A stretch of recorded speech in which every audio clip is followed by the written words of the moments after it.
man lam yataghanna bil Qur'an falaysa minna. Barang siapa yang tidak berlagu ketika membaca Al-Quran, maka bukan golongan daripada kami, kata Nabi SAW. Apa maksud daripada man lam yataghanna? yakni yang tidak berlagu. Maksud daripada berlagu di sini ihsanus saut, yakni memperindah suara ketika membaca Al-Quranul Karim.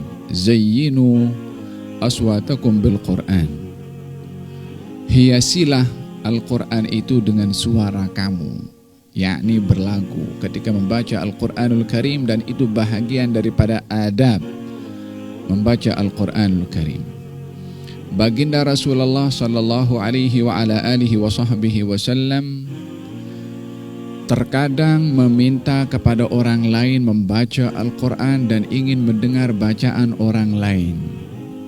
Baginda pernah menyuruh kepada Abdullah ibn Mas'ud untuk membaca Al-Quran, dan baginda pun juga pernah berhenti mendengarkan bacaan Abdullah ibn Mas'ud ketika membaca Al-Quranul Karim, dan memerintahkan barang siapa yang ingin membaca Al-Quran seperti mana ia diturunkan, maka hendaklah ia membaca seperti bacaan Ibn Ummi Abd.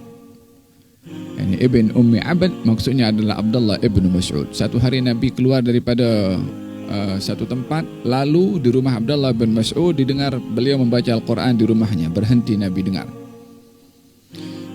Bersama dengan Sayyidina Abu Bakar As-Siddiq. Kemudian kata baginda Rasulullah, setelah Abdullah bin Mas'ud membaca Al-Quranul Karim lalu berdoa kepada Allah Subhanahu wa taala, kata Nabi, mintalah kamu, sesungguhnya permintaan kamu dikabulkan. Mintalah, sesungguhnya permintaan kamu dikabulkan. Ini kata-kata Nabi di luar rumah Abdullah ibn Mas'ud, yakni Nabi perlu berhenti di belakang rumah Abdullah bin Mas'ud nak dengar bacaan. Kemudian setelah Nabi berjalan terus bersama dengan Sayyidina Abu Bakar dan Sayyidina Umar bin Khattab, kata Sayyidina Umar mengatakan, aku akan pergi rumah Abdullah bin Mas'ud dan ingin bagi tahu berita gembira kalau tadi Nabi singgah dengar dan Nabi bagi tahu kalau permintaannya sudah dikabulkan oleh Allah Subhanahu wa taala. Sayyidina Umar bin Khattab keluar nak pergi rumah Abdullah bin Mas'ud, didapati Sayyidina Abu Bakar dah sampai dulu. Mendahului Sayyidina Umar bagi tahu, tadi Nabi datang sini mendengarkan bacaan kamu dan memberitahukan kalau doa kamu diperkenan oleh Allah Subhanahu wa taala. Kata Sayyidina Umar, aku tidak pernah mendahului Abu Bakar atas kebaikan, melainkan dia lebih dulu daripada aku. At-tasabuk fil khairat, yakni berlumba-lumba di dalam kebaikan, fastabiqul khairat. Demikian baginda Rasulullah memuji kepada bacaan Sayyidina Abu Musa Al-Ash'ari, laqad utita mizmaran min mazamir ali Dawud.